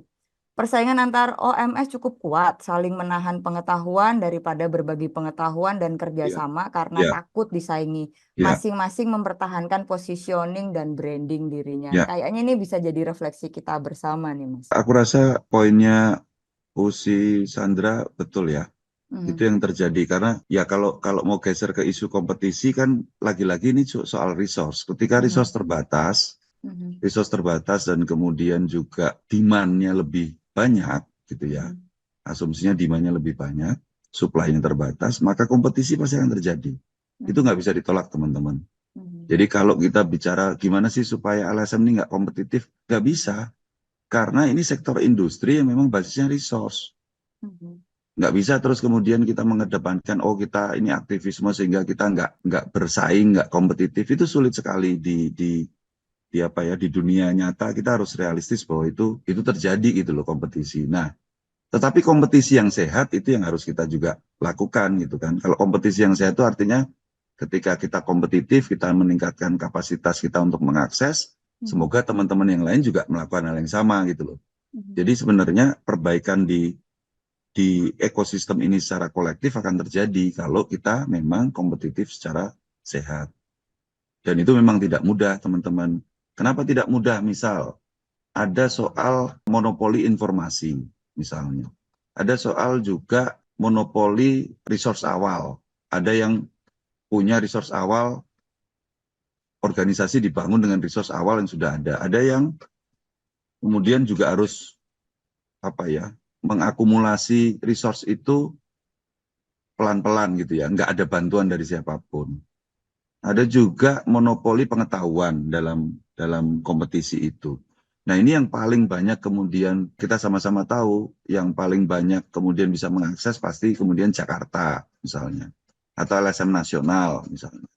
Hal-hal kayak gini memang pola-pola seperti ini yang kemudian harus kita pahami dalam ekosistem ini, dan ya bukan hanya dipahami, tapi kalau memang kita bisa bongkar, kita coba bongkar gitu ya, secara kolektif. Apa yang disampaikan Usi Sadra menurutku valid, sangat valid. Kalau yang Iran tadi apa Iran? Jenis sumber daya itu slide yang di jenis sumber daya aku balik ke sana dulu kali ya. Ini kayaknya bisa ditambah lagi deh gitu. Oke, ya, lembaga donor ditambah ya. lagi, betul, donor. Dan pemodal ya. Betul. Dan sekarang sebenarnya jauh lebih berkembang ya model-model investor ini gitu ya. Jadi kalau kita melihat donor itu sebagai investor, bukan lagi sebagai penyumbang, ini kan paradigma yang berbeda juga. Kalau tadi karakteristik awal kita bilang bahwa organisasi non-profit itu hidup dari operasionalnya dari donasi, hari ini kita melihat bahwa si donatur itu sebagian besar udah menempatkan dirinya bukan lagi donatur tapi investor. Mereka akan lebih fokus ke impact misalnya, ke dampak. Terus kemudian ada beberapa program yang sudah dibangun dengan model impact investment. Jadi tujuannya memang benar-benar di impact, bukan lagi di kegiatan. Ada juga beberapa program donor yang sudah disebut, yang sekarang disebut sebagai payment for result atau program for result. Jadi mungkin teman-teman ada beberapa juga yang pernah ngalamin dengan USAID, itu ada yang fixed term segala macam, yang udah bukan lagi grant advance, tetapi asal milestone-nya tercapai, baru kemudian donor memberikan kontraprestasinya. Jadi memang sudah berkembang. Selain itu juga ada bentuk-bentuk baru yang bisa menjadi sumber pendanaan, yang modelnya kayak Ventura, misalnya kayak AVPN, Asia Ventura apa gitu ya. Terus kalau pernah dengar Angin gitu ya, walaupun Angin sekarang juga lebih banyak jual konsultasi layanan konsultasi, tapi ada juga beberapa donor-donor yang kemudian sekarang mendorong betul setiap proyek itu dirancang berbasis kolaborasi kita dengan private sector. Nah, hal-hal kayak gini, ini yang harus dipahami betul oleh kita semua, teman-teman. Karena perubahan lanskapnya terjadi sebenarnya. Pola-pola yang sangat sederhana dulu, donor datang, kalau kita ngajuin problem di lapangan, terus kemudian, oke, kamu bikin proposal deh, aku bisa kasih dana segini gitu ya. Saat ini itu tidak lagi banyak gitu kan, apalagi di isu-isu human right, gender, segala macam itu agak sulit. Isu-isunya mulai geser ke isu-isu development kayak misalnya ekonomi, perubahan iklim, bahkan kesehatan gitu ya. Sekarang yang banyak energi, terus kemudian kayak perhutanan sosial dan segala macam. Jadi isunya lebih ke development dibanding di awal-awal tahun-tahun itu yang isunya lebih ke penegakan human right misalnya. Nah ini pola ini nggak bisa nggak dibaca teman-teman dalam konteks pengelolaan pengetahuan, dalam konteks mobilisasi sumber daya, dalam konteks memikirkan keberlanjutan organisasi.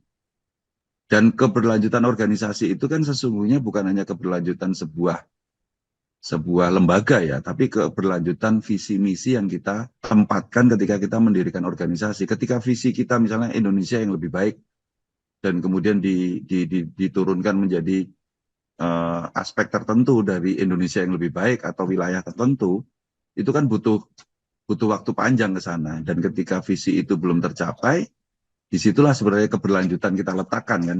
Bukan soal keberlanjutan organisasinya harus ada, tapi keberlanjutan energi untuk mencapai visi misi itu. Baca pola jadi sangat penting teman-teman. Iya, Mas, ini nyambung ini dari Mbak Reta Jakarta. Mas Eko, kalau ada sesi pemetaan donor dan isu yang mereka dukung asik juga. Mana saja G2G, mana private foundation, mana yang nirlabanya korporasi. Ya, dan itu sangat sulit dilakukan Mbak Reta. Apa kabar Mbak Reta? Mbak Reta Asoka sekarang ya. Sebenarnya itu dilakukan saya yakin oleh beberapa donor maupun filantropi gitu ya. Tapi mungkin kayak yang disampaikan Usi Chan tadi bahwa data itu juga nggak dibagikan ke kita gitu ya. Dan cukup sulit itu dilakukan karena informasinya juga nggak terlalu open. Tetapi sebenarnya kalau kita mau nggak terlalu detail, jadi misalnya kita metain 7 isu strategis yang kita punya gitu ya di Indonesia. Terus kemudian donornya mana, itu kelihatan kok. Besarannya berapa itu agak kelihatan, mulai kelihatan. Kita lakukan itu bareng-bareng juga menarik itu sebenarnya. Karena donor besar akan gampang dipetakan, tetapi juga saya yakin teman-teman kalau di lokal itu punya jalur-jalur donor yang sebenarnya nggak pernah terekspos. Misalnya ada donor dari Singapura, ada donor dari Amerika yang direct gitu ya. Kawan-kawan di lokal pasti mempunyai itu. Nah, sekarang juga ada pola baru nih. Pola-pola di mana pooling dananya dilakukan oleh pemerintah. Jadi pemerintah ini udah jauh lebih inovatif dibanding kita. Dan ada model BPDL, ada model dana abadi kebudayaan, yang itu sebenarnya juga dalam tanda kutip mengurangi atau merubah sebenarnya pola-pola pendanaan direct ke kita yang tradisional gitu kan. Sepakat Mbak Reta kalau kita bisa kapan-kapan ayo. Ya, ini kita bikin sendiri aja Mas, masing-masing dari kita kan punya informasi minimal Iya nama-nama sebenarnya, lembaga terus kemudian donornya. disatuin itu bisa jadi gambar. Dan Iya. kemudian polanya berbeda, misalnya isunya sama lingkungan, tetapi kalau dari Jerman itu biasanya G2G. Tapi kalau dari UK sekarang mereka pakai FCDO. FCDO itu berubah dari model DFID maupun UK8. Terus kemarin terakhir kabar itu Swedia. Donor-donor Swedia itu mulai nggak mau menyalurkan dananya lewat LSM Swedia baru ke negara selatan, tapi mereka sekarang membuka kemungkinan untuk negara selatan mengakses dana-dana Swedia secara langsung. Itu kan yang terjadi juga di Belanda sebenarnya sebelum ini. Jadi pola-polanya terus berubah teman-teman. Dan tadi ada yang bilang bahwa itu di bawah kerangka lokalisasi, dekolonialisasi, itu yang terjadi memang. Ya. Tapi di negara kita sendiri, kita sebenarnya punya PR besar. Jadi kalau di global itu ada lokalisasi, ada dekolonialisasi, di kita sendiri juga ada PR besar karena sumber daya ini terpusat hanya di Jakarta. Jadi kita punya PR besar soal subsidiaritas. Bagaimana sebenarnya mendorong pengelolaan sumber daya ini akan bisa berada di tingkatan paling bawah yang kompeten. Dan ini nggak bisa nunggu, ini harus direbut oleh kita semua. Bagaimana daerah itu mulai membangun pilar-pilar subsidiaritas itu di level nasional. Nah, langsung disambut ini Mas sama Mbak Ii, Mas Medan. Minim pengetahuan dan kapasitas di beberapa OMS di daerah untuk mengakses donor juga jadi tantangan, sehingga ketika daerah tidak digandeng oleh OMS yang berkedudukan di Jakarta, di mana informasi lebih banyak dan sering mengakses donor, maka OMS di daerah juga akan kesulitan untuk bisa berkelanjutan. Ya, PR-nya banyak banget kan? Minim informasi, terus kemudian minim kapasitas. Kita baca call for proposal dalam bahasa Inggris saja kita udah enggak deh, gitu kan. Ketika kemudian kita bisa pakai apps segala macam, Google Translate segala macam, masalahnya kemudian muncul lagi kapasitas soal merumuskan gagasan. Kemudian turun lagi tuh penguasaan log frame. Apa sih bedanya log frame sama TOC? Ketika kemudian donor pakai kata-kata TOC sekarang, theory of change misalnya. Jadi memang turun terus ke situ. Dan kemudian ketika kita mulai paham, ternyata kita juga nggak punya terlalu bagus kapasitas untuk menulis, misalnya. Karena kebanyakan dari kita mungkin lebih banyak ngomong daripada nulis, misalnya kan ya. Nah, jadi akan sangat banyak barrier yang kita hadapi, dan saya juga nggak ngerti apakah kemudian shortcut melalui pengelolaan pengetahuan itu akan menjadi bantuan. Karena kemana lagi kita mau minta tolong? Nggak ada cara lain gitu loh. Agak sulit memang. Kalau kita kemudian harus belajar log frame, kita harus belajar, ya nggak nyampe-nyampe juga gitu loh. Padahal sebenarnya kawan-kawan punya aset yang luar biasa yang selama ini nggak tangible, nggak didorong menjadi tangible gitu loh. Nggak kelihatan. Siapa sih yang paling pantas dan paling berhak bicara soal masalah-masalah di tingkatan lapangan selain teman-teman misalnya? Kan nggak ada. Bukan LSM Jakarta, bukan donor. Bukan juga, mungkin bukan media, karena teman-teman yang ada di lapangan gitu loh. Nah, tapi gimana cara mengkapitalisasi seluruh pengetahuan, pengalaman, perasaan, dan segala macam yang kita miliki di lapangan itu kemudian menjadi sebuah instrumen atau apapun lah namanya ya, produk yang bisa membantu kita untuk mendapatkan atau memobilisasi sumber daya. Tantangannya mungkin kira-kira di situ ya, Mo. Iya, dan Ini ini udah mulai abstrak ini. udah mulai kemana-mana, tapi sebenarnya nyambung Mas. Semoga kawan-kawan itu ya bisa nariknya nanti. Ini ditambah lagi ada langsung ngechat Japri ini Mbak Nurul dari Bantul.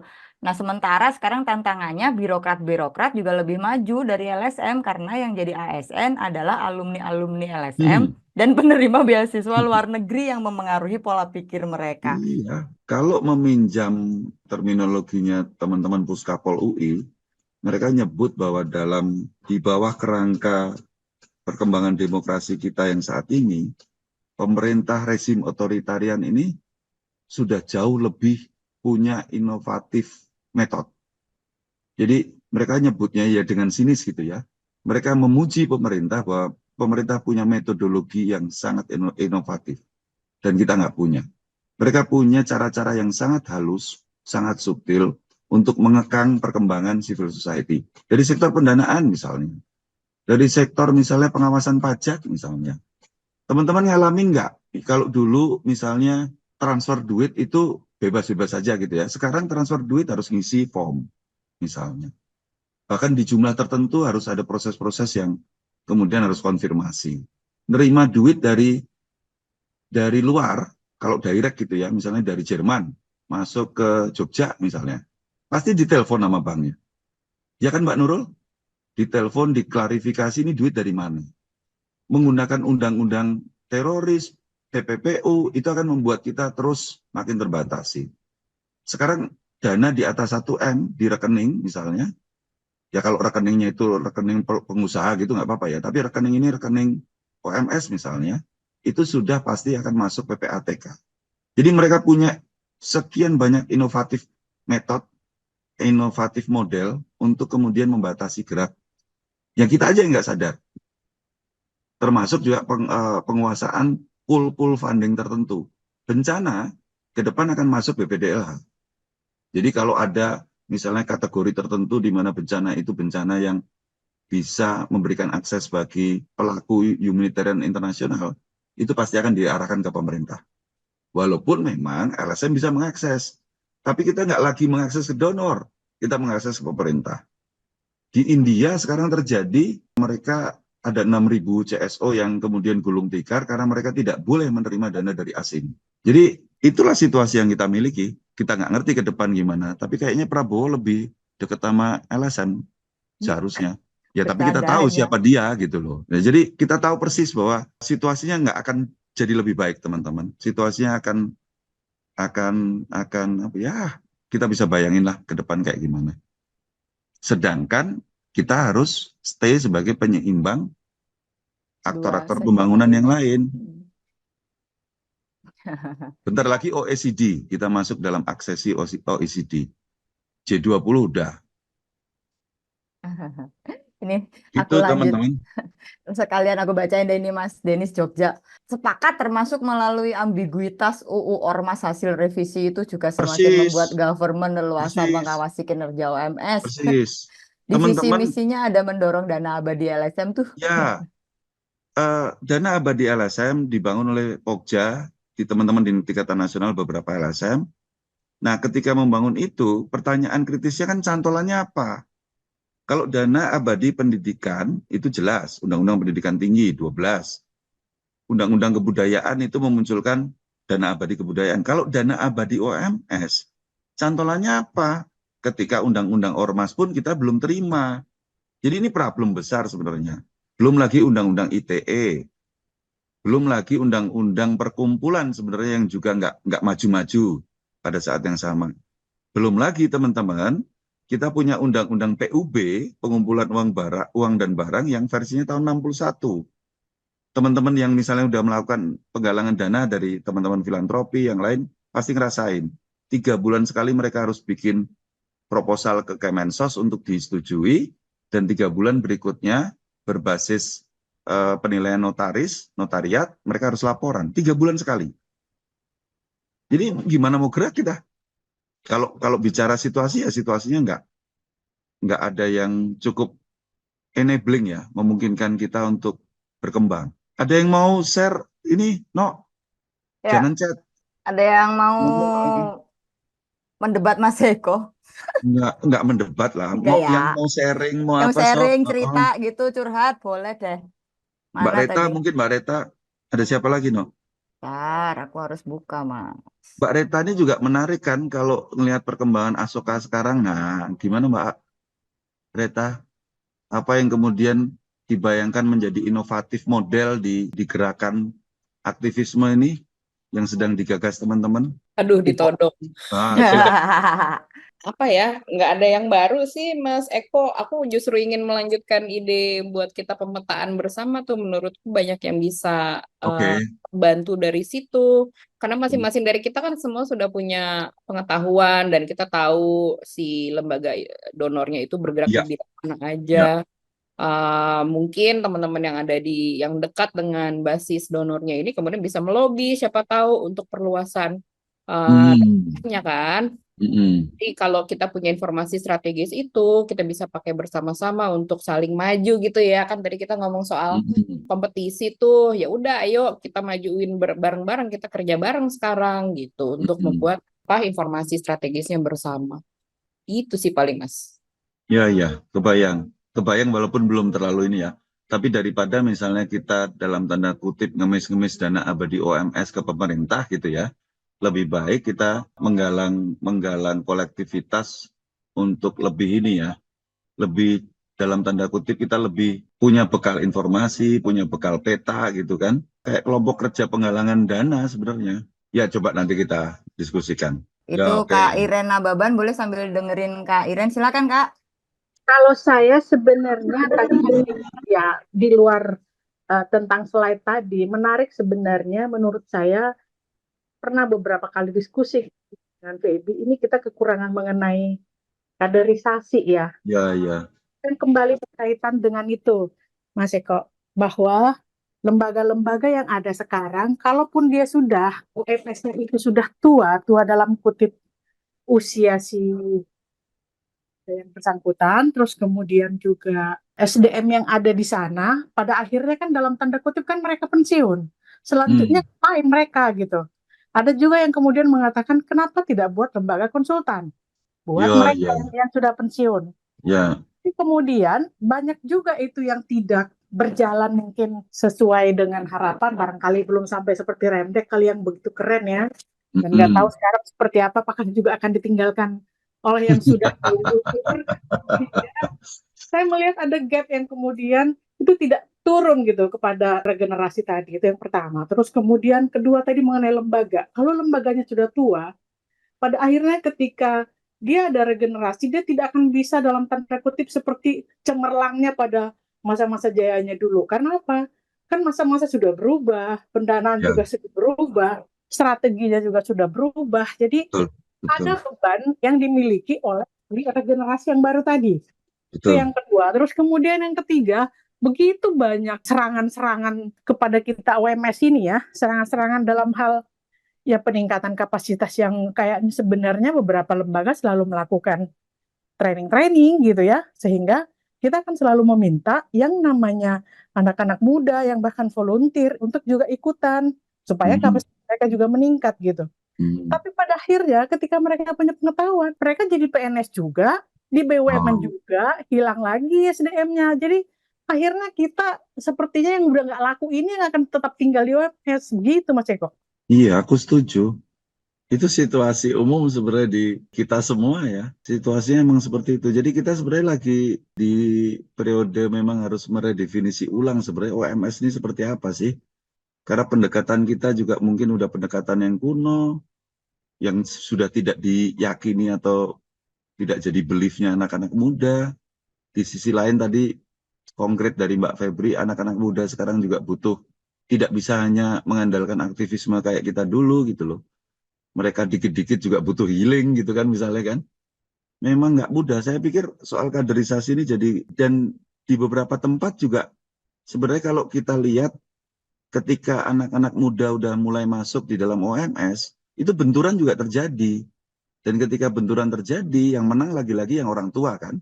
Dan kemudian anak-anak muda ini keluar lagi gitu kan. Karena ngerasa nggak nyaman di dalam OMS ini. Jadi harus ada refleksi sih dari kita bagaimana OMS ini juga harus kemudian melihat dirinya sendiri gitu loh saat ini. Dan yang terakhir tadi memang kita nggak adaptif. Kita nggak cepat berubah. Kita nggak kemudian bahkan jauh lebih lambat dibanding pemerintah maupun korporat ya. Kita nggak berubah gitu loh. Jadi ketika semua orang yang kita teriakin itu berubah, kita sendiri lupa bahwa kita juga harus berubah gitu loh. Dan ketika kita nggak berubah, kita nggak adaptif terhadap situasi, terhadap dinamika yang kita harus hadapin, terhadap apa perilaku sasaran target kerja kita, ya kita jadi nggak relevan. Nah poinnya kan itu. Jadi keberlanjutan itu kan bukan soal bagaimana kita mupuk uang ya, karena mupuk uang berapapun itu pasti akan habis. Kita harus meletakkan keberlanjutan itu pada kemampuan seberapa jauh kita terus-menerus memperbaharui relevansi kita. Dan itu nggak akan bisa kita lakukan kalau nggak pakai radar pengelolaan pengetahuan. Jadi sebenarnya informasi itu terus-menerus hadir di kita, lalu lalang setiap saat, berkelebatan dari sekian banyak artikel tadi disampaikan. Tapi kita kemudian nggak ngolah itu menjadi sebuah formulasi pengetahuan organisasi dan mendorong organisasi mengambil keputusan berbasis itu. Itu nggak terjadi. Jadi bahkan masing-masing orang mungkin berkembang gitu ya, punya pengetahuan baru, punya baca artikel banyak, tapi seberapa jauh kemudian pengelolaan pengetahuan di level organisasi bisa mendorong perubahan atau adaptasi si organisasi itu sendiri gitu loh, untuk terus menjadi relevan. Karena kan pertanyaannya relevan nggak sih? Kalau nggak ada organisasi kita sekarang, Indonesia baik-baik aja juga ternyata gitu loh. Berarti kan nggak relevan kita. Kalau kita nggak bekerja, kita nggak lagi bekerja di Medan misalnya, emang Medan jadi kehilangan? Ternyata nggak juga. Ya berarti nggak relevan sebenarnya apa yang kita lakukan. Misalnya. Jadi pencarian ruang relevansi baru ini yang terus-menerus harus dilakukan di level organisasi berbekal pada keyakinan kita bahwa pengelolaan pengetahuan akan menjadi radar awal dan radar utama kita untuk menuju ke sana. Moga-moga gitu ya. Walaupun aku juga nggak yakin dengan apa yang aku omongin gitu ya Iren. Tapi kita harus melakukan sesuatu gitu. Maksudku kita tuh nggak kurang apapun gitu loh. Maksudku informasi kita punya, portofolio di lapangan kita punya, kita tahu problem yang dialami masyarakat, kita tahu di ruang-ruang mana pemerintah tidak hadir, kita tahu di mana ruang-ruang pertarungan kita dengan korporat, tapi kemudian itu tidak dijadikan apapun untuk menjadi basis keberlanjutan organisasi. Nah memang tidak mudah sih gimana caranya, tapi satu hal yang meletup tadi misalnya letikan dari Mbak Reta, catat dulu satu, nanti siapa tahu nanti sampai keempat kita mulai punya beberapa solusi lain yang bisa kita dorongkan ya. Soal kaderisasi ini kan keluar dari banyak kawan. Aku juga nggak ngerti apa jangan-jangan kita perlu memikirkan solusi khusus gitu ya. Nggak ngerti aku. Misalnya magang belajar itu Merdeka Belajar. Ternyata juga nggak bisa mengkoneksikan kita dengan mahasiswa. Mahasiswa itu kalau nggak hedon, ya radikal udah. Tapi yang aktivisme akan sangat minim. Apakah kemudian penyelesaiannya adalah sebuah konsep kerelawanan mahasiswa yang kemudian itu dibangun konsepnya terus kemudian bisa dipakai oleh kita semua? Karena konsep kerelawanan itu kan harusnya nggak cuman mereka bekerja magang terus sudah, tetapi ada sebuah pengelolaan yang baik, yang biasanya kita semua punya kelemahan di situ. Misal contohnya seperti itu ya. Atau apa sebenarnya? Atau jaringan pemuda. Jaringan pemuda juga adalah jaringan sangat cair. Sangat cair. Sulit sekali mereka kemudian, mereka melakukan hal-hal sosial nggak butuh donor. Mereka iuran selesai, mereka jalan. Jadi memang beda sudah dengan apa yang kita lakukan. Atau memang kita harus siap-siap ini, pensiun semua memang. Nggak tahu. Tapi thank you Iren untuk poin-poin yang menurutku valid buat kita semua. Ini nyambung nih, Mas Denis aktif banget di chatbox. Mas Denis boleh buka mic-nya deh, bacain sendiri dong. Oh, silakan Mas Denis. Silakan Mas Denis. Dari Jogja, dekat Jogja, sok. Silakan. Iya, tadi saya kalau kembali kepada diskusi yang tadi Mbak Iren ya, tadi itu saya buat di chat. Ini juga dari pengalaman ya Mas ya, karena kita juga sekarang di lembaga sedang menyusun KM ini gitu. Nah, jadi saya sampaikan juga tadi beberapa staf yang Menyusun kemudian apa? Menyusun Kenapa? apa? Menyusun Kenapa apa? Mas? KM sistem, Mas. Sedang menyusun KMA. Nah, jadi ini berangkat juga tadi dari kegelisahan, baik regenerasi dan lain sebagainya. Karena kadang-kadang kan turnover-nya lembaga OMS ini juga cukup tinggi ya. Jadi masuk keluar. Nah, ketika ada staf yang sudah diberdayakan, dalam artian tadi dikirim pelatihan, kalau di konteks KM kan dia sudah jadi tacit knowledge ya, dia punya tuh pengetahuan. Tetapi bisa aja di momen-momen tertentu dia resign tanpa kemudian ada warning tertentu gitu ya. Kadang-kadang kan terjadi gitu di OMS gitu.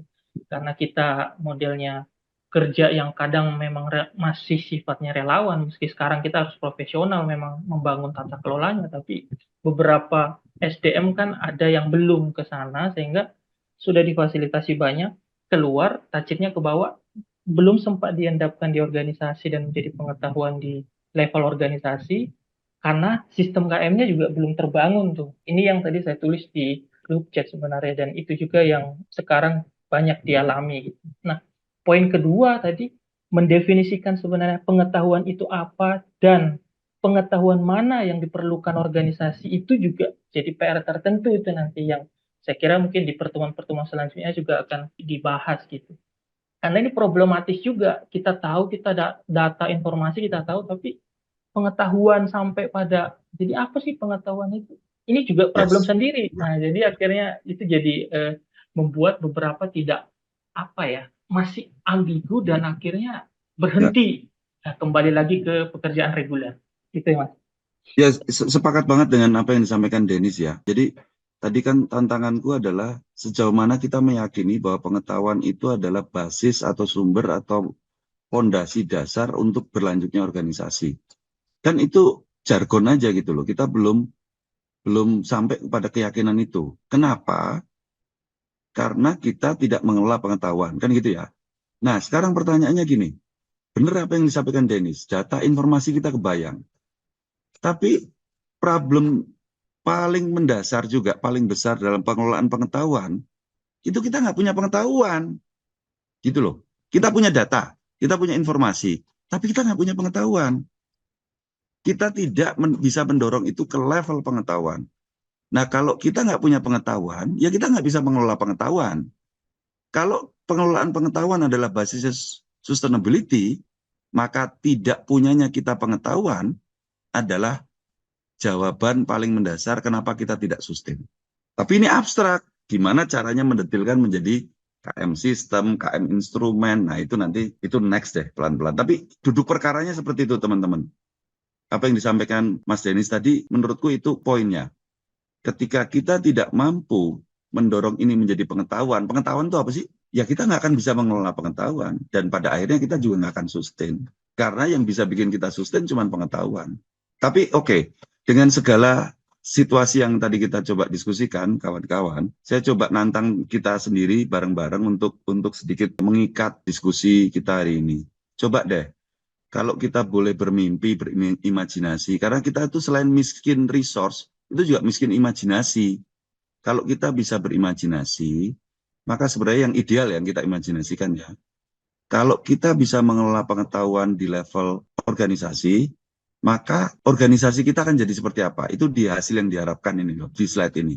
Jadi apa yang kita harapkan terjadi perubahan di level organisasi jika kita bisa mengelola pengetahuan di level itu, dan di level individu, apakah individunya kemudian kalau kemudian dia bisa mengelola pengetahuan yang benar, mungkin dia akan stay lebih lama, gitu kan, karena dia terus-menerus akan belajar di dalam organisasi.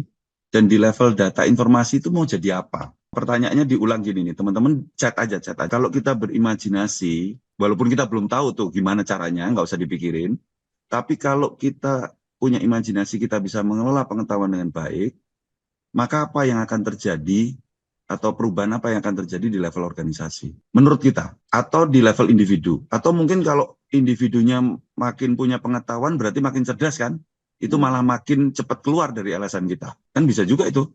Oh, makin tersadar dia nggak ada gunanya dia kerja di LSM misalnya, kan bisa jadi tuh.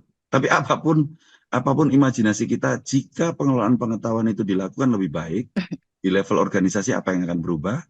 Kemudian di level individu, apa yang akan berubah? Di level data informasi, apa yang akan berubah? Dengan asumsi bahwa selama ini kita tidak melakukan ini dengan cukup baik. Udah dijawab tuh Mas sama Mbak Reta, Mas. Kita lebih siap menghadapi rezim represif. Ya, itu bukan di level organisasi tuh. Itu di level ekosistem itu sudah. Ekosistem ya, benar. Di ekosistem. Mungkin itu akan jadi ikatan kita sementara sampai hari ini, tapi juga ada beberapa yang sebenarnya mulai ketemu ya, misalnya kayak tadi kaderisasi segala macam. Itu juga kalau ditarik misalnya bukan hanya soal knowledge ya, tapi kita juga nggak punya sistem HR yang tepat. Sistem HR kita juga sistem HR yang kadang sistem HR-nya perusahaan, undang-undang tenaga kerja misalnya. Sedangkan di kita itu kan harusnya memadukan antara profesionalisme sama aktivisme. Di kita tuh harus memadukan antara gaji-gaji proyek sama gaji organisasi. Hal yang sepele aja kita belum punya itu. Formulasi yang basic yang bisa kemudian dimodifikasi oleh masing-masing organisasi ya. Tapi kita belum punya itu. Misalnya, itu juga ketemu itu. Mungkin dicatat-catat aja dulu, no. Nanti siapa tahu kita bisa kembangkan bareng-bareng. Silakan untuk tadi pertanyaan itu teman-teman. Pak, paling enggak di sesi ini lebih ke buka ini sih, buka kesadaran kita bareng bahwa kita punya masalah gitu ya. Bahwa hidup kita nggak baik-baik aja. Bahwa nggak ada satupun yang bisa merubah atau memastikan keberlanjutan relevansi kita selain kita sendiri. Jangan percaya sama keberuntungan kan, percaya pada kerja keras. Nah, apa yang kita mau kerja keras kan kalau kita nggak ngerti juga apa yang harus kita lakukan. Jadi lebih ke situ, ganggunya ke situ dulu. Tapi 3 sesi ke depan juga bukan jawaban mutlak bagi kita semua. Itu hanya kayak pemantik diskusi.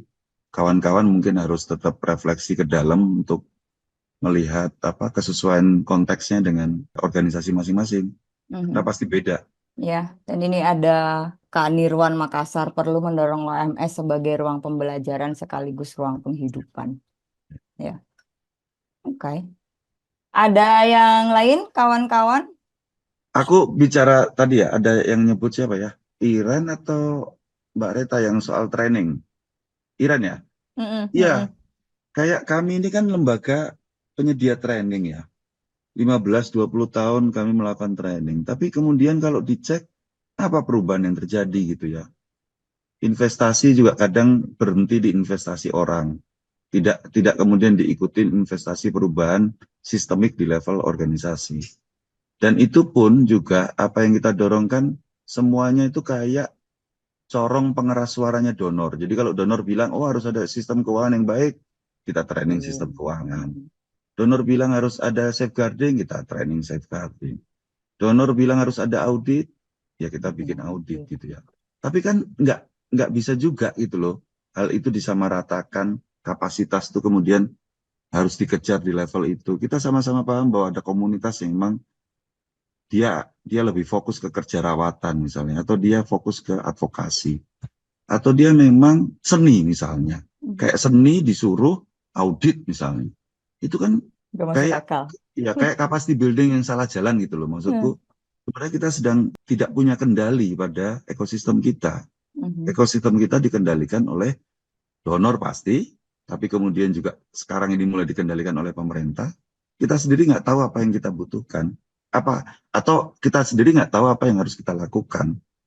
Kesadaran di situnya agak sulit karena kita kemudian sebenarnya secara relasi kuasa itu sangat subordinat karena keterbatasan sumber daya. Ini cuman sharing aja sih, No. Nambahin Curhat. sharing bahwa training nggak akan nyelesain Menyelesaikan masalah. apapun. Iya, Betul. ini yang Ada jadi PR ke depan. Nah, kalau bukan training terus apa? apa? Atau Betul. training tetap ada, tapi apalagi yang lain? Hmm. Kan ada model-model kayak COP, Community of Of Practice, practice misalnya. ya. Sehingga ada peer-to-peer learning antar pelaku praktisi. Seberapa jauh itu bisa kita lakukan nggak tahu juga. Tapi itu model-model yang kemudian sebenarnya breakthrough dari konsep-konsep training satu Ya. arah. Ada yang magang, macam-macam sih. Ada banyak hal yang kita harus pikirin. Ya, Mas, ini ada dua nih dari Kak Chandra Chan dari Morotai sama Mbak Nurlinda. Bentar aku bacain ya panjang. Di dimensi objek mengumpulkan dan mengorganisir pengetahuan yang relevan termasuk data, informasi, dan keahlian. Hasilnya dibayangkan terbentuknya basis pengetahuan yang terstruktur dan dapat diakses dengan Oke. mudah untuk mendukung pengambilan keputusan. Artinya kan tantangan terbesarnya bagaimana mengkonversi atau mentransformasi dari data, informasi ke pengetahuan. Gitu kan ya? Ya, Kuncinya di situ ya? ya. Oke, terus? Dimensi agen memastikan anggota organisasi memiliki kemampuan dan motivasi untuk berbagi dan menggunakan pengetahuan dengan hasil yang diharapkan peningkatan kapasitas individu dan kolektif yang memungkinkan inovasi dan adaptasi. Yes. Di dimensi konteksnya menyesuaikan dengan lingkungan eksternal dan internal organisasi serta memahami kebutuhan stakeholder. Bayangan hasil yang diharapkan organisasi yang responsif dan proaktif terhadap perubahan serta mampu mengidentifikasi dan memanfaatkan peluang. Ini sebenarnya juga nyambung sama Kak Nurlinda. Enggak, aku agak Apa? curiga kayaknya si Sandra udah cek semua modulnya sampai belakang itu, No. Jangan-jangan salah upload, Anton. Ini Enggak. satu guru satu ilmu berarti. Oke, Iya. lanjut ke Mbak Nurlinda. Iya, dan Mbak Nurlinda di dimensi konteksnya organisasi menjadi lebih cerdas dalam mengelola sumber daya, agen dan mobilisasi. Di level agennya menjadi lebih pintar antara bertahan atau mencari yang lebih unggul. Di objek bisa lebih kreatif dalam menganalisis data dan informasi sehingga bisa disebarluaskan. Sip. Artinya dari kalau kita gabungan dari Usi Sandra dan apa yang disampaikan Mbak Nurlinda, kita udah mulai ketangkep bahwa kalau pengelolaan pengetahuan ini jurusnya, ilmunya kita pahami, kita kuasain, maka insya Allah gitu ya, itu bisa mempengaruhi level-level itu di dalam organisasi, No. Ya, Kesimpulannya kan di situ ya. Nah, gimana kita menguasai itu? Ya kita mulai pahami dulu. Tapi paling enggak, aku rasa ini titik yang paling tepat kita berhenti. Karena di titik inilah kita kemudian mendapatkan pemahaman bahwa pengelolaan pengetahuan itu bisa jadi solusi. Bisa merubah sesuatu. Yang tadinya selama ini ngomongin aja kita juga jarang gitu loh. Ya, Kalau ngomong mobilisasi sumber daya, bikin proposal kita sering. ya. Keberlanjutan kita ngomong sering. Tapi pengelolaan pengetahuan itu kadang dibahasnya hanya setahun sekali waktu Renstra. Atau 3 tahun sekali bahkan. Gitu kan. Dan ketika dibahas juga kita nggak tahu mulai dari mana. Ya. Begitu dari saya, Ibu Moderator. Asik. Oke, terima kasih Mas Eko. Ternyata sudah lewat waktunya. Saya jadi sebenarnya agak segan nutup ya, tapi kan kita nanti akan ketemu lagi nih, Pak. Selasa depan ya. Selasa depannya lagi dan Selasa depannya lagi. Oke. Kawan-kawan terima kasih untuk kehadirannya dan bertahan sampai hari ini. Kalau misalkan kawan-kawan masih ada pertanyaan atau silahkan chat aja di Sekretariat Lokadaya gitu. Kawan-kawan sudah pegang nomornya biasanya. Di chat aja di Sekretariat Lokadaya atau beremail di sekretariat@lokadaya.id. Boleh minta tolong kawan Sekretariat Lokadaya untuk drop di chat box di mana Lokadaya bisa dihubungin, nanti akan disampaikan dan dikumpulkan untuk nanti Selasa depan kita diskusikan lagi. Tapi sebelum kita tutup sore hari ini, boleh foto bareng dulu nggak? Nanti saya dimarahin sama kawan-kawan kalau kita nggak foto bareng. Oke, ini masih banyak yang belum buka kameranya. Oh ya, Mungkin silakan. ditunggu sebentar ya, Mbak. Oke, aku hitung sampai 3 ya, teman-teman semuanya. 1, 2, 3. Oke, sekarang di grid kedua. 1, 2, 3. Oke, sekarang di grid ketiga ya. Hitung sampai 3. 1, 2, 3. Oke, sekarang di grid keempat. 1, 2, 3. Oke, Mbak Tina, sudah. Oke, baik kawan-kawan, sekali lagi terima kasih. Jika masih ada yang ingin ditanyakan atau didiskusikan, silakan menghubungi Sekretariat Lokadaya, kontak alamat email dan nomor WhatsApp ada di chat box. Kita sampai ketemu lagi Selasa depan. Dah, bye-bye. Sehat-sehat ya. Thank you, thank you. Terima kasih, Terima kasih semua. sehat-sehat. Terima kasih, Mas Eko. Terima kasih Mas Eko, Terima Mbak Tina, kasih. terima kasih banyak.